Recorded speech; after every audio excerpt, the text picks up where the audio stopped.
Welcome back to the S&C Roundtable. Today I'm joined by Benedict Millson. Before we get started into the episode, I just want to congratulate him on achieving the Inspiring Others Award from British Weightlifting. This happened last night just before we recorded the episode. In addition, as a disclaimer before we get into the episode, Ben shares an honest account of mental health struggles from psychosis to self-harm. If you or someone you know is struggling with mental health, please reach out to them and check in on them. For UK listeners, you can find 24/7 help at mind.org, or for Australian listeners, please check out Beyond Blue for 24/7 help. Let's get into the episode. Thanks so much, Benedict, for jumping on the podcast. I'm excited to, you said it's popping your cherry for podcasts, so this is going to be pretty dope. We'll rip through it. So many cool things have happened to you recently. So you can share your background with coaching and training and your experience with weightlifting. And then I want to get into your British Weightlifting Inspiring Others Award, because I think that's such an amazing achievement. You posted that up last night and you had a mind map that you wrote. You said you wrote 3 years ago. So I'm excited for you to share that with others. And I think that's just going to, build upon what you've been working on the last couple of years.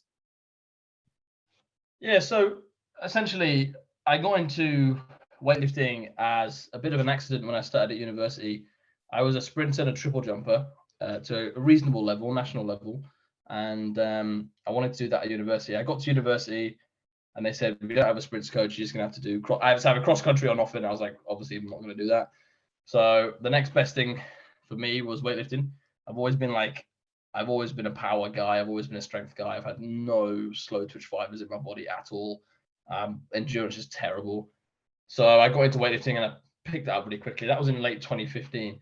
And then basically just it kind of exploded from there. I wouldn't say I was a natural, but I did progress quite fast. But I got into coaching in 2019, so a couple of years in. Basically, I needed a job and I started work at a gym, just on the desk, just to get a free gym membership. And then just the Olympic weightlifting coach who worked there, who did the classes, would just never turn up. So I just ended up covering loads of classes and got into it that way. I was really lucky. And then basically pretty much on the first class, I was like, do you know what? This might be my passion. This might be the thing that I love more than training, because training was always the passion. And I thought, you know what? This actually might be the passion, helping others through obviously this sport that I love. And it just blew up from there. I think it's been pretty linear in terms of the athletes that I've coached have increased as well, and then the quality of the athletes I've coached as well. It's been crazy. It's been about 4 years, and it's been and now I'm coaching people at international level. I'm coaching people national level for loads of different sports. I've been quite lucky with a lot of them. Just been in the right place at the right time, if I'm being honest.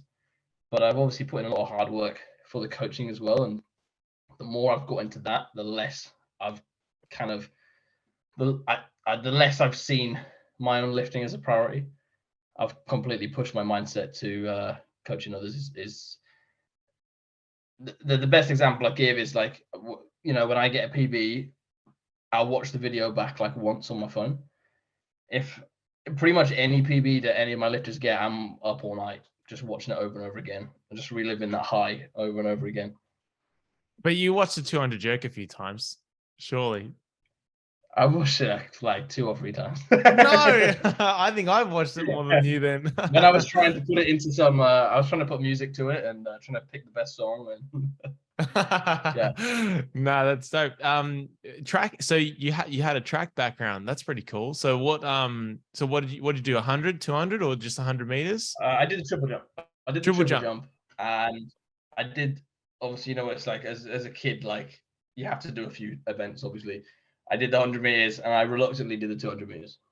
It was quite a long way, so it's too far for me.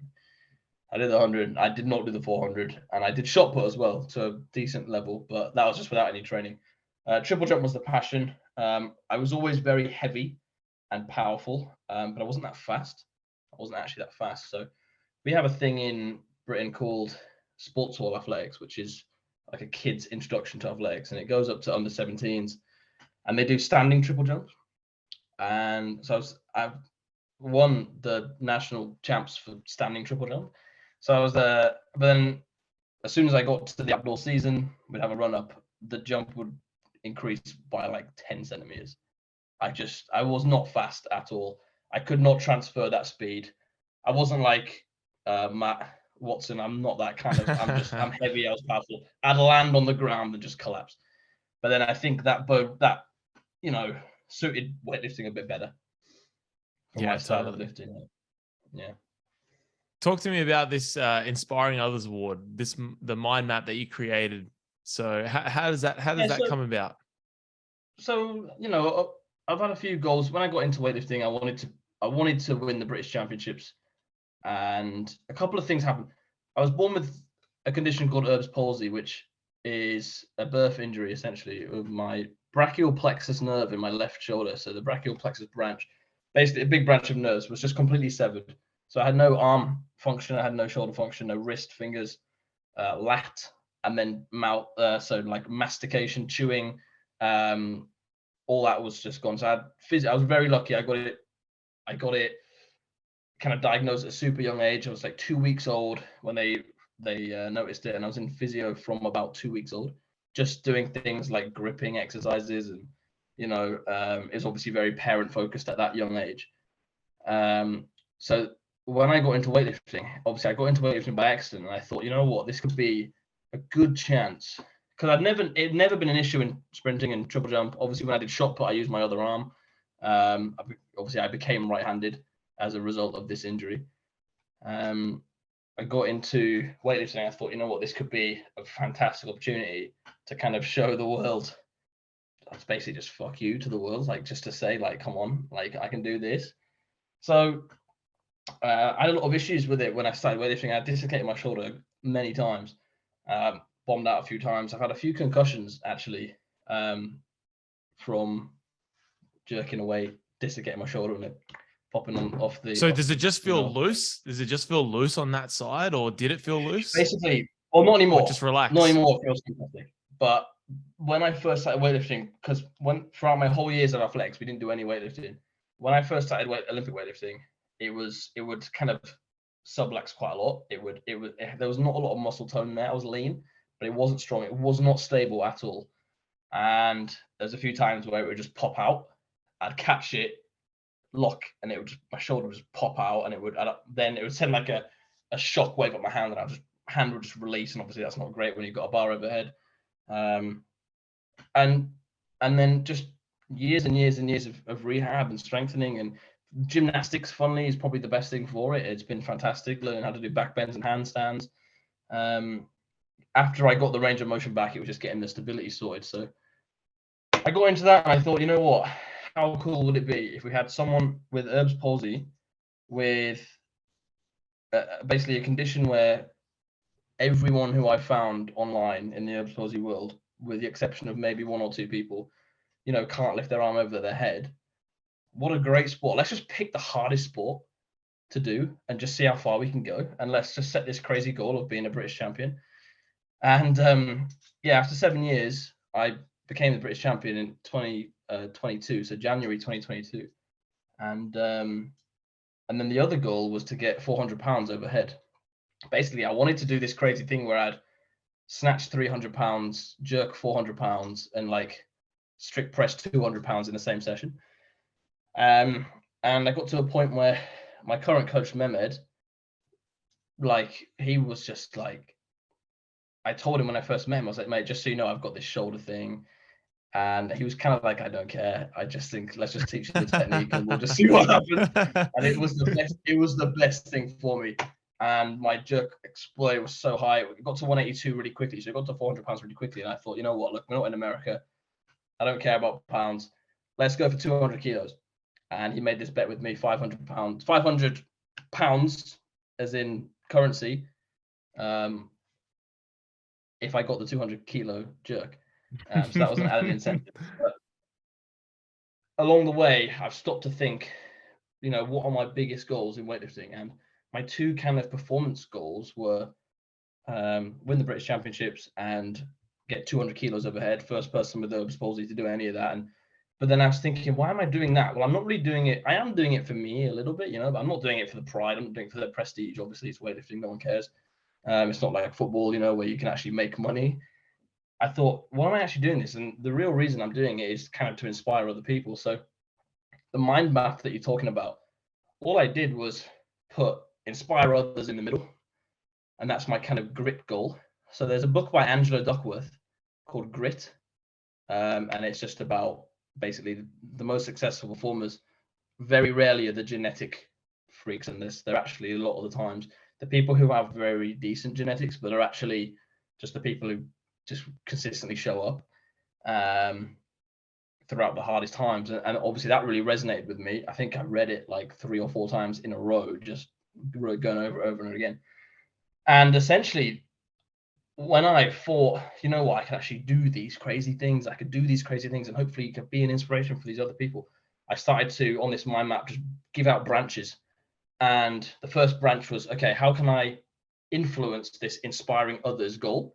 And one of them was coaching, for example. I can coach kids, I can coach anyone, I can coach people with other disabilities, similar disabilities. I could, my own performance. I'm aware that the more I lift, the more people it inspires.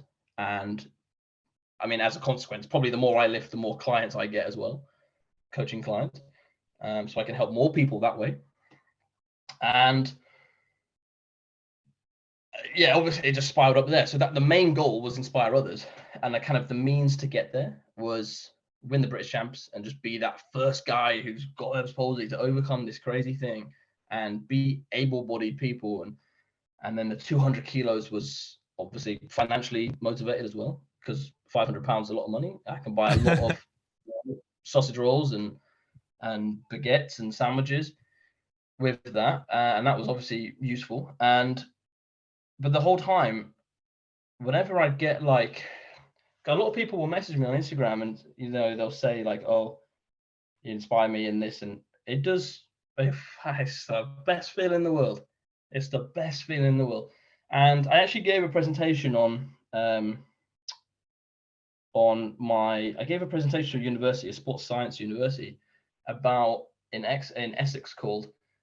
It was basically about my identity as a coach and an athlete at the same time. And I showed them a clip. I showed them the clip of me clean and jerking 166 kilos to win the British Championships. And it was my last attempt. I needed it to win. I knew that if I made it, I'd won. It was like Ill in 2014. And I compared that clip to a clip of me at a competition watching one of my lifters, Simon, clean and jerk the same weight for a PB at a local comp. And then also one of my other lifters, Cummo, clean jerking 170 for a British junior record. And I asked the kids, I was like, look, if you look at, because I was in both videos, if you look at me in both videos, like, what do you kind of see? And the lift where I won the British Championships, everyone's response was, oh, you kind of look relieved. You look like, oh, this thing's finally done. You're happy it's done. And it was the same with the 200. At the 200, it was more like a relief. I was very happy, obviously. But then when I asked them, what do you think I'm feeling when I'm watching these, these kids do these crazy things and push their own boundaries? And they all said, look, you look like your whole life's been made. So the easiest way for me to look at it is I can look back at my best lifts ever and think I'm very happy with what I've done. But when I look back and see how their lifts and their British records make me feel, it's completely different. And that's where I know that the passion for me is more now, especially in coaching and watching these kids do these crazy things and my other athletes do these things. It means a lot more to me now. It means a lot more to me than my own performance. Yeah, I don't know if a lot of coaches really have that not everyone has that. And that's, I guess, that's what kind of separates you, Benedict, from many others. Well, I think obviously not to name names, but a lot of coaches, especially in Britain, I'm sure it's the same over there, they get into coaching so they can just train. They get into coaching so they don't have to do a 9 to 5 and they can just train and then do a bit of coaching afterwards, and they don't really seem interested in.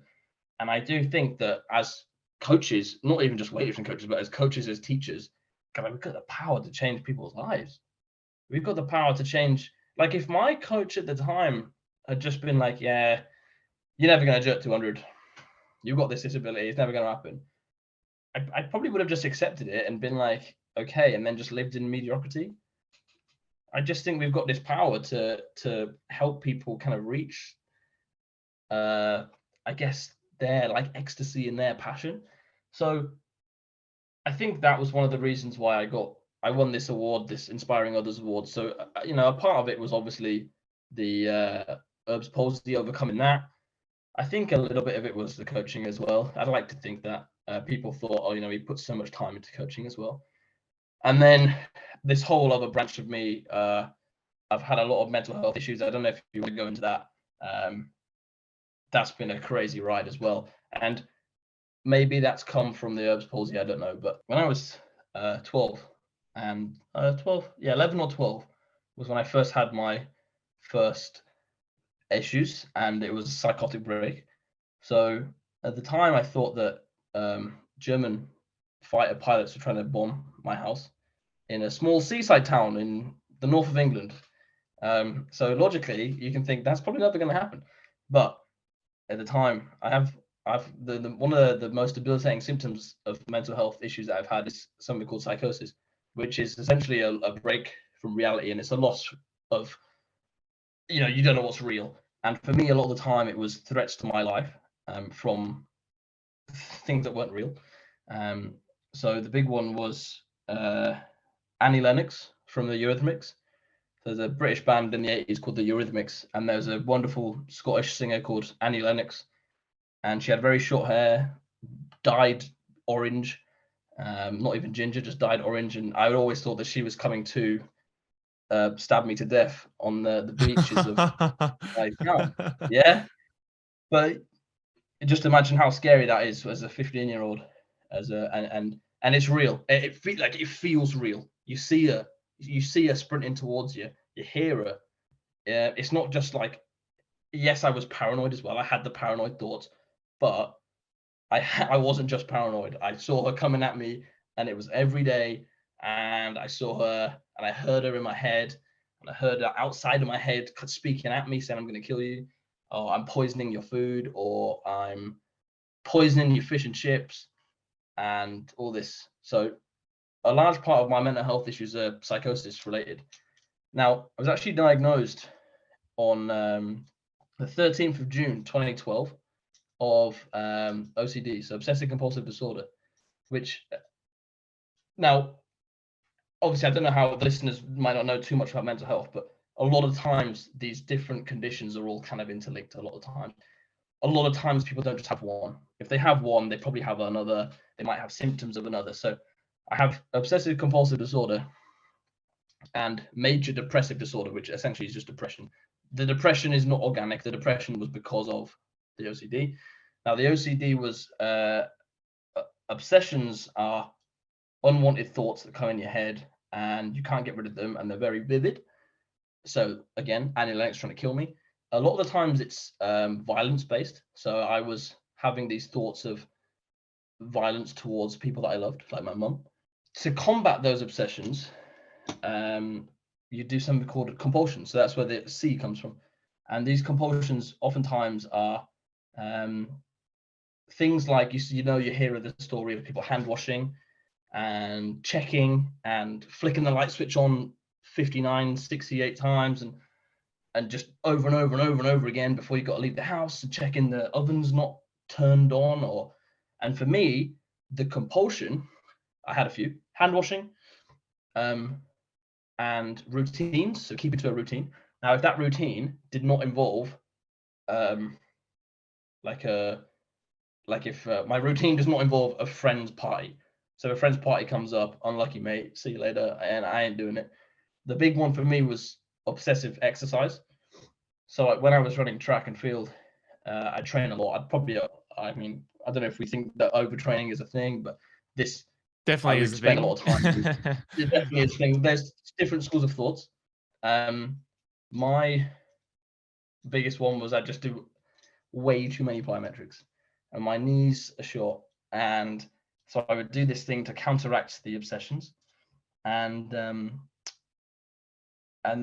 this lived with me for up until I was about 18, 19. And that's when I started having really bad psychosis episodes.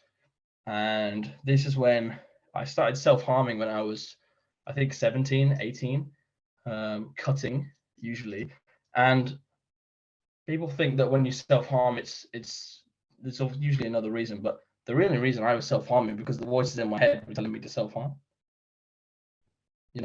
So they were saying if you don't start cutting to get the blood out of your body, which has obviously been poisoned, obviously it hasn't, but in my head you can make these stories up, and it would go to the point where I would believe my own stories, to the point where if I see someone in the street who looks at me the wrong way, I think, okay, they're obviously a government official trying to kill me. You know what I mean? And you can make your own story like that. And this happened throughout university. So university was a terrible time for me, for that reason. I would think that my housemates were trying to kill me, and I think that my uni lecturers were out to get me, and essentially I just lived with it, and I have been heavily medicated. I've been on medication for a long time, and it's only been, when was it, 2 months ago, so 2023. Basically I lived with that for a long time. I had a meeting with a psychiatrist and a language therapist, funnily enough, to check if I had ASD, so autism spectrum disorder. And I've now been diagnosed with ASD. So whether you think I just have ASD or if I have ASD, OCD, and psychosis, do you know what I mean? It doesn't really matter what I actually have, but those are the kind of experiences that I've had with it. The ASD is it's explained a lot. I don't have a lot of friends. I don't have a lot of close friends, because I like staying on my own. And I had a big issue with touch for a long time. So, my current partner, when we first met, I don't think I touched her for 2 months, And when I say touch, I don't just mean sex. Obviously, I mean sex, but I mean hand holding, hugging, kissing, anything. All right. So these are some of the things that affected my life. And weightlifting and training, training more not just weightlifting, but training was always the kind of getaway. And it was always the thing that I could do that, stopped the thoughts for a bit. And sometimes it would make it worse. It'd make it more frustrated, but I always came back to training. I think there's a big, confidence thing with when I train more, I get more confident, I get more self-esteem. I've been gaining a lot of weight recently, and that's actually been incredible for my self-esteem. It's actually been through the roof. Like, started checking myself out in the mirror, got a little bit more confident. Still don't talk to people, but I feel like I could now. And I think this, along with the herbs palsy, a lot of it, I get a bit worried that I don't want to sound like a sob story just for saying I've had this issue, I've had issue. Everyone's got issues. But I think this was why I got selected for that award. I've had a lot of physical issues have come from the herbs palsy, as well as the herbs palsy itself. I've had a lot of mental health issues for over a decade, over half my life. And I think as I coach more now, I see it in other people, but it helps me knowing, every night. I've never been a good sleeper, but every night I can get to bed and think, you know what, I've potentially helped someone today. And that, to me, that helps me more than, just knowing I'm only helping myself. Knowing that I'd rather put someone else first, and that, as a result, makes me feel better.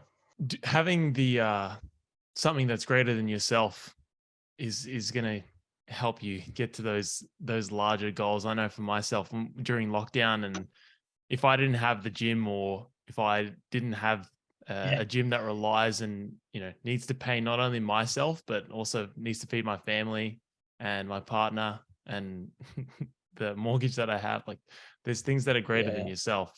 And having that, Benedict, that's what separates a lot of people. And also having the self-awareness that there are things that are greater than yourself is probably a thing that other people really struggle with.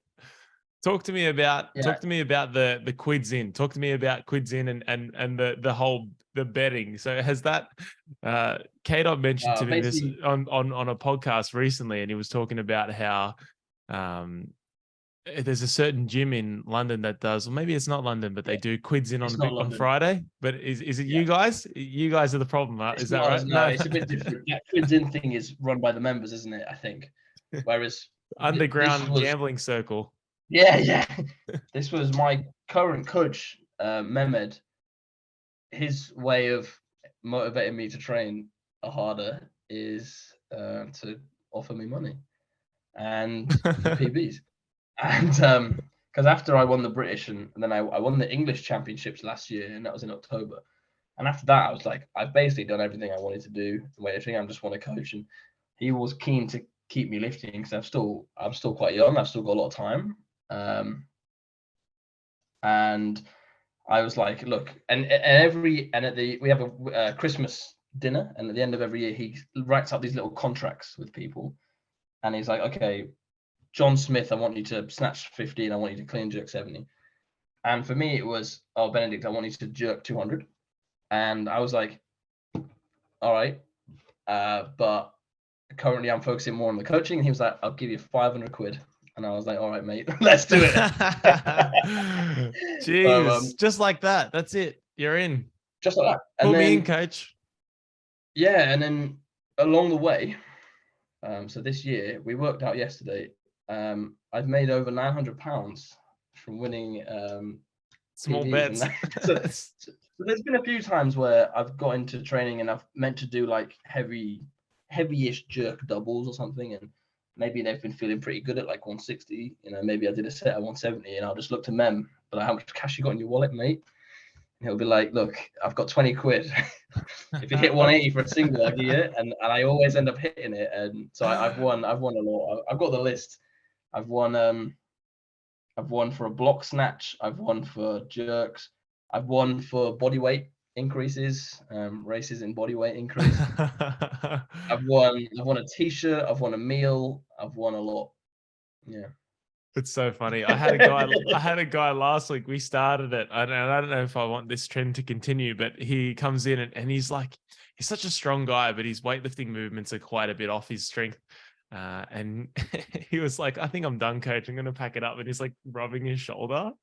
And I'm like, oh, is that so? I'll give you, I was like, I'll give you $20 if you PB your clean tonight. And he was on 110 and his PB is 130. And he was like, I didn't think he would do it. And then he just, I just see him putting on one, I just see him like loading it up. I was like, oh my God. And he ended up doing it. He ended up PBing. You'd be surprised. It's People talk insane. shit about people talk shit about extrinsic motivation. Why? It's fine. It's not for, it's not going to get you through life, but for once in a while, and especially if you coach like 18-year-olds, like, oh, I'll buy you a McDonald's, I'll buy you a fast food, Nando's, or I'll get you 20 quid to buy, and they'll do anything. They'll dive under bars that they should not be diving under, and it really pumps them up. Yeah. It's changed my approach to coaching a lot, actually. I've started doing it with some of the kids I coach, and that's been a massive mistake because I've lost quite a lot of money already from them. I just, I don't pick the battles right. I just pick every battle. Yeah, that's not a good approach. But yeah, it does kind of make you realize how powerful some strategies can be for others, and how but do you think like the principle behind that is you're just gamifying it? It's just, you just turned it into more of a game, and you're in some ways you almost take the pressure off, because it's like, oh, if I win, I get this. If I lose, I didn't get it. I never had it anyway. So it doesn't really matter. So I think they're more willing to. And the other one we have is getting two people similar abilities betting against each other. Whoever totals the most today in training in Max Out Friday, whoever totals the most, I take them out. When we go out for food later, I buy their dinner. Yeah. And people love it. It's such a good one. Yeah. And none of these people are poor. All of these people have money. They just. That's why it's even funnier.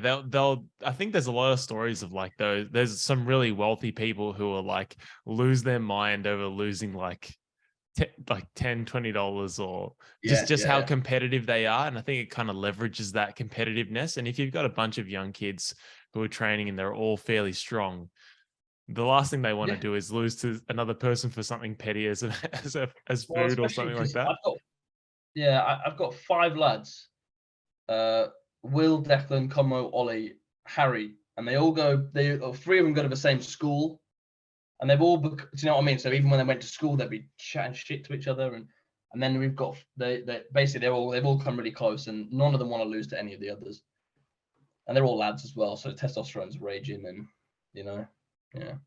Awesome. I would say that, like, I think I am very intrinsically motivated. I think that's been demonstrated. I've been training at a high level for, I mean, coming up 15 years, and but what better than £500, you know? And like you said, it gamifies it. It makes it fun. I think it keeps people coming back. It bit of a different mental stimulus.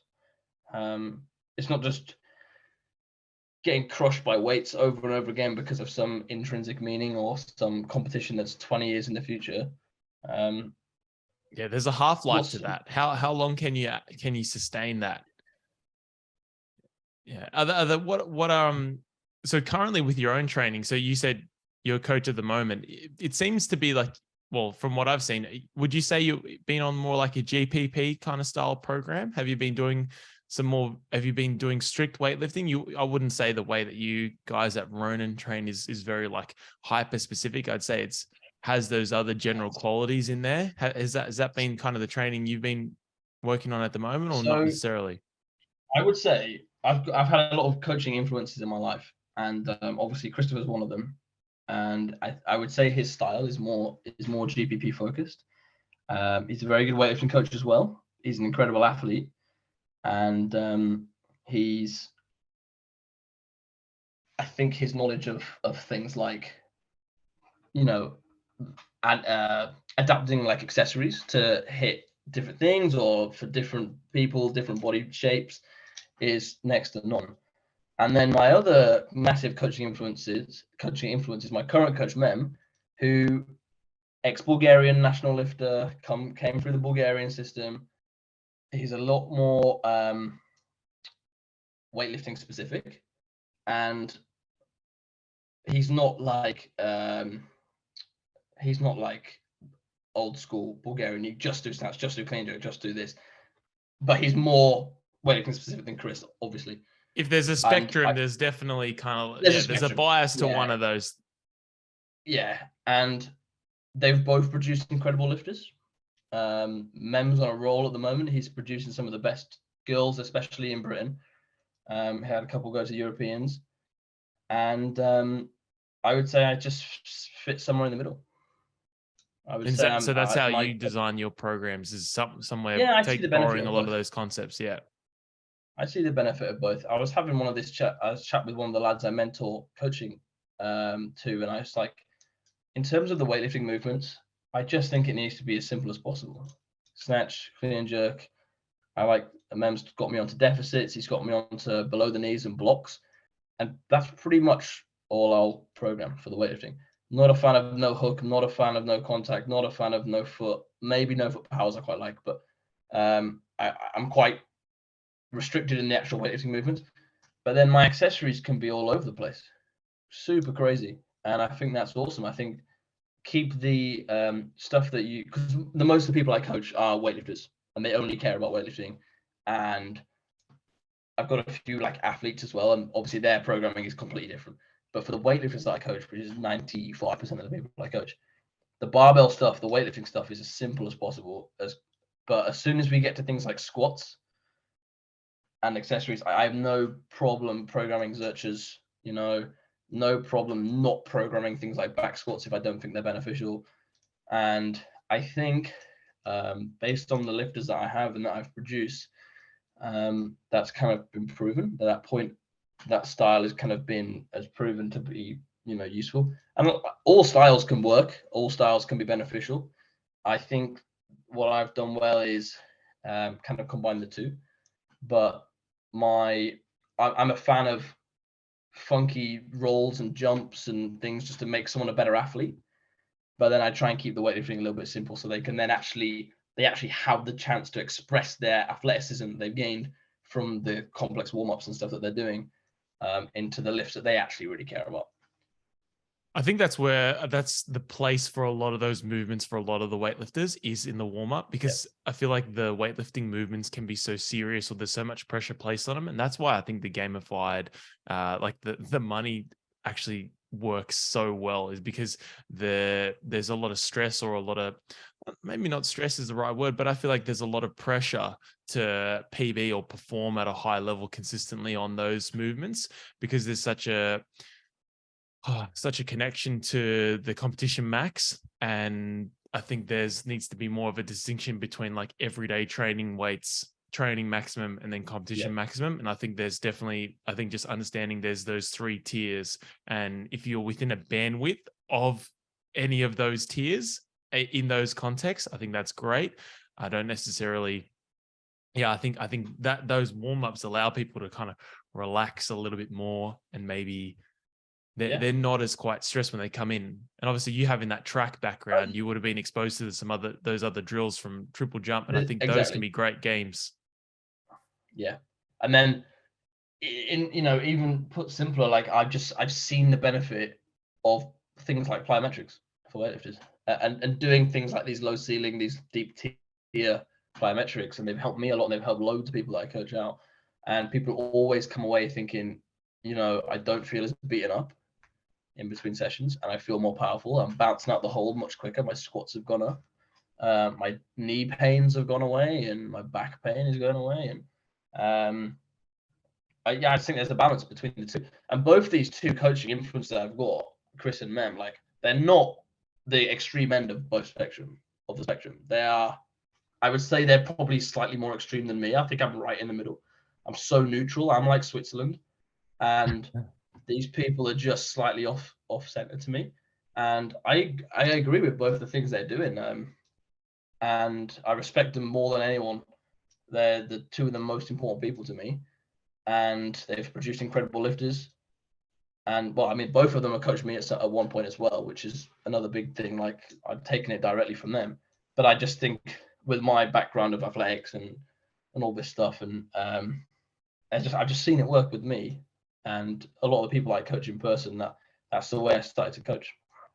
Have there been things that just haven't worked? Like you've tried and like, oh, I think, this approach just doesn't work? Or is there's been some things that you played around with? Like there's certainly been some drills that I've used and I'm like, oh, you definitely don't need drills specifically here. Or like, just like concepts or programs or things that you've tried. So, one big thing that I've got into recently, and actually Christopher told me this, is programming relative intensity maxes for things like squats and strength work.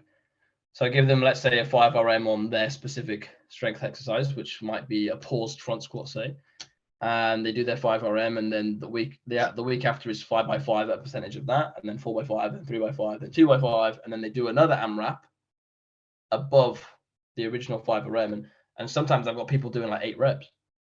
So not what I've found hasn't worked so well in the past is programming everything off a 1 rep max, because it changes so much day to day. It might have been 3 years ago, it might have been 5 years ago, it might have been pre-COVID, and I don't think that works as well. I think giving people what works really well is giving people percentage ranges. So working from, let's say, 75 to 85% on the snatch and clean and jerk works quite well.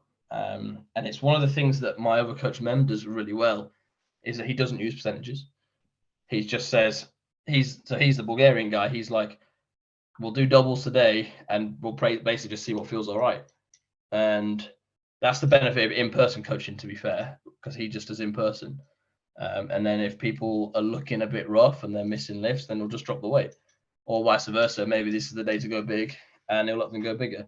So what I would say doesn't work so well is a rigid following of a number that's quite arbitrary. If, for example, my best clean and jerk is in a competition, I cannot replicate that competition in training. And so then the whole use of programming a 1RM, programming off my 1RM clean jerk becomes null and void, because the situation is so different and the context is so different. And I think as a lot of young coaches coming in, that's what we get taught. Everything's off for 1RM, follow, the Russian style of general linear programming.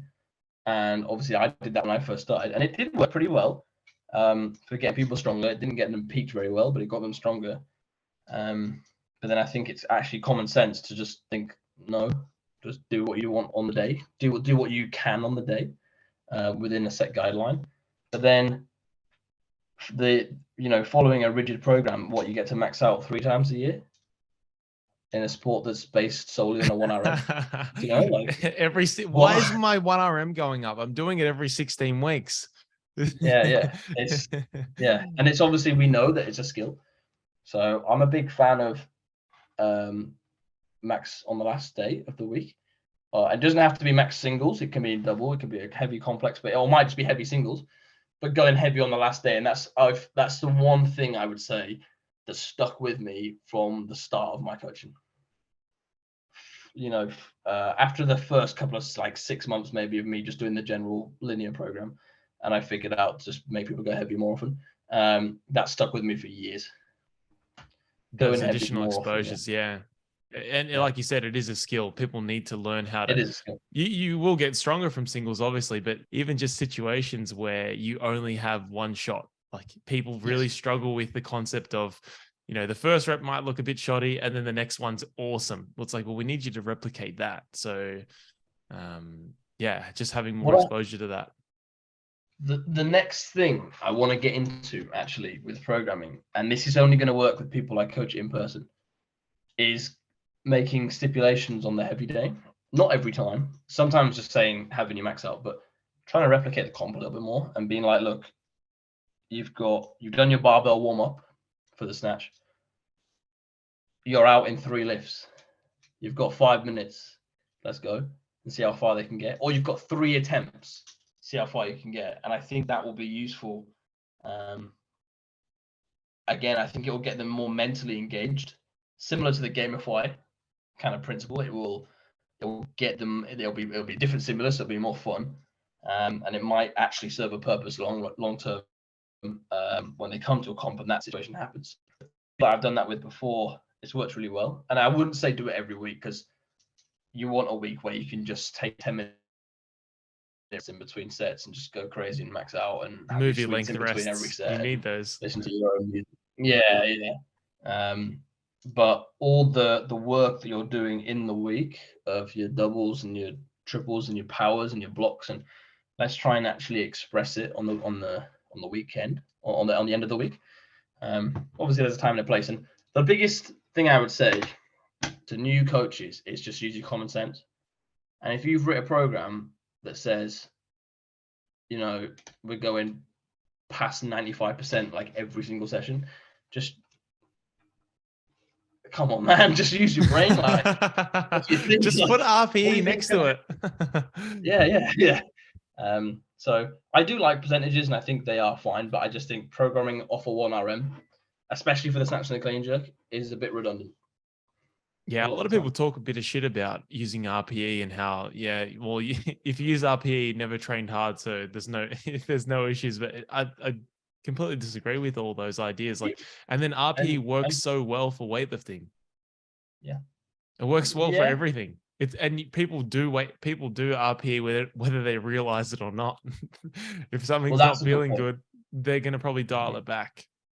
If someone wants to go to nationals, Benedict, what advice would you give? What does that model look like? If someone wants to work with you, what is their training going to look like? What are some of those, if you were to think about 3 key takeaways of how you would, whether it's from a programming side, whether it's from training perspective, someone wants to jerk 200, what's the advice you would give? The advice I'd give is you have to be smart and independent enough to make decisions yourself, and potentially go against what your coach says at the right time. So if there's a day when your coach is pushing you to do heavy doubles or something and you are broken or And that's maybe the day to step back and actually chime in and say, look, maybe this isn't the day. And vice versa. If you're feeling incredible and your coach is telling you it's just light triples today, but maybe this is the day you could get a crazy PB, then say it. So the reason I did the jerk on the so it was 2 days ago, the 200 jerk, I just woke up and I felt pretty decent. The plan was doubles at 180. I just thought, you know what, let's just end this now.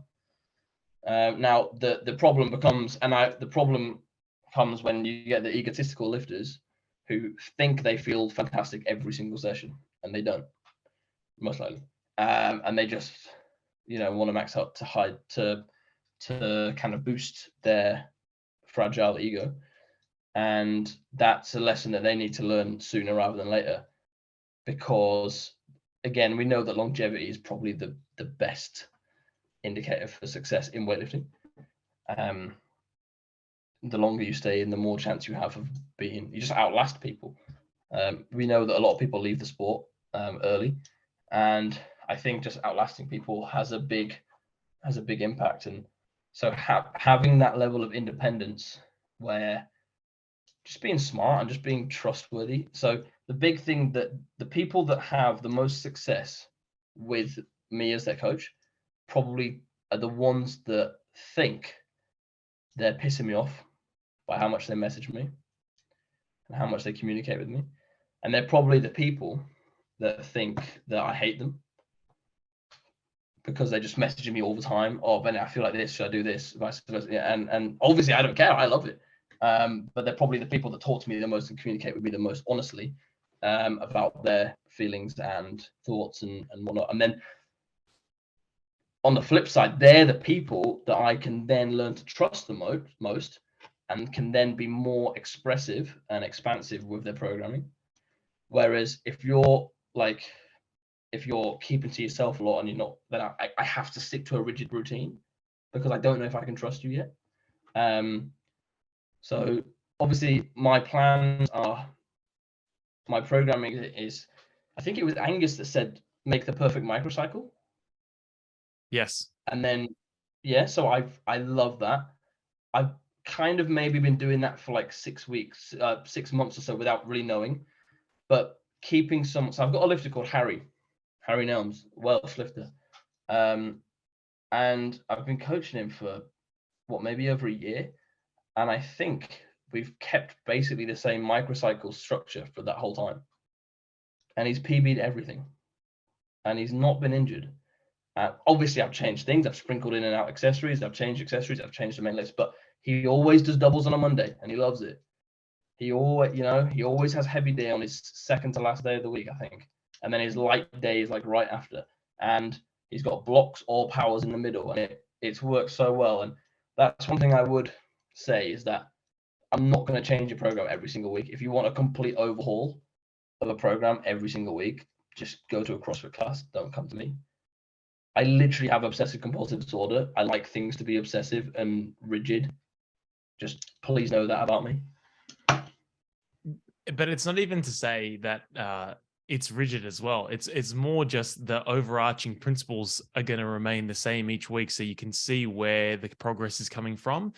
There's nothing worse than creating a product. So if we look at the program as a product, this is something Ladin talks a lot about, but that MVP, minimum viable product, you can't tell me that the product works after 1 day or it doesn't work after 1 day. You're going to have to just run it. And there's no way, like if we change stuff every week and make sweeping changes to the program where, you know, we don't necessarily know where that, and some people will still get results from that. But I feel like whether it was myself, Chris spoke about this on our last roundtable, but whether the four of us that were on there all wrote a GPP program or all wrote a weightlifting program, it would all look relatively the same. It will all look very similar. And then the benefit of that is once you write the program, not only as a coach, but it also saves you time. Once you write a good program, all you need to do is just keep iterating and developing from there. You don't have to rewrite it again. So once that's, like you said, for Harry, that structure's laid out, there's certain qualities you want to drive from each session. And maybe there's days where they might need longer recovery, or they're in a different phase and the structure might change. But if you're preparing for a competition, that structure is going to remain relatively consistent, because one, it works, and two, it allows you to see where that progression is coming from. And that's the nature of adaptation, is consistent stimulus. Obviously, it has to change, so you don't adapt to it too soon. But I think a large part of it is the psychological aspect of the routine. And Harry, for example, knows that he's got doubles on Monday, and it's a decently hefty session. So he knows that, on Sunday, he can't probably go to the nightclub. Maybe that's not the day. Maybe that's not the day to go out, and now it's different. I'm not forcing him to, he can do what he wants, but he's a Welsh national lifter, so he's not going to do it anyway. But I think that prepares him, and then he knows that on the days like the Sunday, it's for him, it's the Thursday, I think, which is the light day. He just knows that he can chill out. He can chill out a bit more, like lifestyle wise. And if he needs like a rest, it'll be on those kind of days. And mentally, it's a nice break. And I think that a lot of people, well, I can't think of anyone who wouldn't be more mentally stable in a stable environment. Yeah. Even just having that, even just having that high low, that consistent high low. There's going to be a lighter day, there's going to be heavier days, and then you auto regulate, and you build that autonomy into the program for the athlete. I think that's where a lot of success is. Yeah. And then, like you say, with that autonomy, so I think it wasn't that long ago where the program was, I think it was like 3 doubles on snatch, and it was like 110, 115, 110. And he was like, I think this is the day. And he went to like 125 and he made it for a PB double. And I can trust him to do that, because he doesn't do it every single day. He picks the days, and he's 99 times out of 100, he gets it right. I've got a few lifters like that. And then I've got a large proportion of lifters who are like, I don't really have any really bad people. I'm quite lucky. I've got a good group of people, but I've got a lot of people who are quite like, I think they actually prefer just sticking to the program super rigidly. And I think they just enjoy that. So mentally just ticking the boxes and just leaving. Yeah, there's something for everyone. I think. Would you say that with whether it's in an online space, this is quite an interesting thing that I've found. But my results can be quite variable with the people that I've worked with, in terms of them understanding how to use the coaching service itself. And I know you touched on that before, how some people will message you, and then others will think it's a burden, but then others will just not know how to use the service at all. And then probably as a result, not get the most out of their own performance, because they're just not really sure how online coaching works. Yeah. And that's probably something that we as coaches need to deal with. I remember speaking to Chris about it and being like, Chris says to me that he's guilty sometimes of feeling like everyone's as in the know as him. And they're like, yeah, I know personally that if I feel unbelievable, I'll tell my coach. But I just assume that everyone knows that, and I don't think they do, which is fair enough. If you've been a high-level athlete for a long time, I think that it comes naturally. But yeah, a lot of people don't, and a lot of people will just be like, I felt really good today, but I just did my sets and left it. And I was like, oh, you may have just missed an opportunity to go crazy, and and then obviously I have the other end of the spectrum where people will be, didn't follow the program today, didn't really feel like it, could be asked, just did my own thing. And I was like, all right, I still get paid, so it's up to you. I can't force you to do anything, but I would recommend, with a large portion of previous success, I would recommend doing it this way. And then you get everyone in between as well. So I would say my performance online is quite variable, and I don't think it's a surprise that all the people that I coach solely online who have done really well are all quite similar people. Yeah, are all quite similar. If you put them in a room together, they'd all be probably as awkward as each other. They're probably a bit like me, whereas the people that don't seem to do well with me are completely separate, personality-wise, are completely different, and I mean, that's not to say that that's always the way, but yeah, I would say I've had a few people in the past that have lasted like a week or two, and I've just been like, and they've just been like, I don't think this is working. I'm like, fair enough. I think that's good for people to hear on the podcast though, because I think that Oh just yeah, gives you an 100%. insight into reality of what it's like to be a coach. It's not I think people have a really unrealistic expectation of how it all works, and they think that like just because the number at the top, the middle number, how many followers you have, is an Yeah, indication of the successful outcomes you have, or how easy it, or how great it is for people to work with you. I think that's not always the case. It's not the yeah. case. I wouldn't say that my turnover rate is incredibly high, No, not but at it's all. not. I don't hold on to every client I get all the time. Like I think I lost one yesterday, 2 days ago, because she just wasn't enjoying it as much anymore. And I'm like, that. Do you know what? That's fine. I don't want you to not enjoy it. So I guess another piece of advice I would give, more for coaches, is you will fail many times. Before you have probably a single success, you'll probably fail at least 3 or 4 times, and don't take it personally. Because a lot of the time, it's not even because of you. It could just be the sport. It could be because I don't know if you found this, but a lot of the times people have been like, look, I just want to do some different things in the program, so I'm just gonna like leave. I'm like, well, you could just ask, and I'll be like, I'll just change it for That you. also Yeah, happens. Yes. Like I yeah, can yeah, also do that. I could do that for you, but that's okay as yeah, well. yeah. It would save you the hassle of changing everything, and yeah. And I do find not many people, but I found a few people who have kind of left because they've wanted to program themselves. And a lot of the times, these people, I think they're actually all right. I think they do it kind of well on their own, and I think they know what they're doing a little bit, and they just don't. Not that they don't like taking like orders, but they have a set routine and they like it, and they usually do quite well. Those people. That's not been a lot of people. That's only been 2 or 3 people I can think of who've left for that reason, but they've always kind of ended up doing pretty well and stayed in the sport, and I kind of I rate that. They There's have a bit more of respect there. independence. There's more respect there, 100%. Yeah. Awesome. Benedict, thank you so much. Where can people find out about what you do, and where can people get involved with your coaching? They've obviously Just enjoyed this. send me a message. If you want to get involved in my coaching, send me a message on Instagram. My Instagram name is at Mr. Big Friday. Are there any ebooks Mr. coming out? When's the 200 split jerk ebook coming out?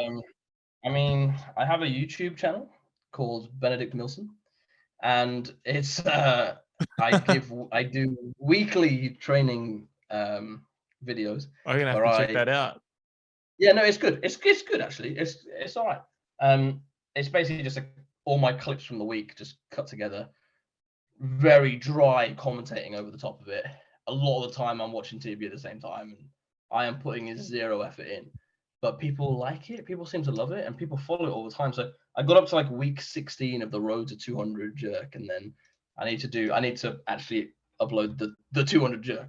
But no, Mr. Big Friday on Instagram. Type in Benedict Millson on YouTube, I guess. If you message me on YouTube, I'm not going to reply because I don't see it. So don't do that. Thanks so much for listening. If you did enjoy it, feel free to share it on your socials. I hope you could take something away from this episode. Be sure to follow the podcast on your platform of choice and check out my Instagram to stay up to date on future podcast guests and more S&C content. I'll see you guys in the next episode.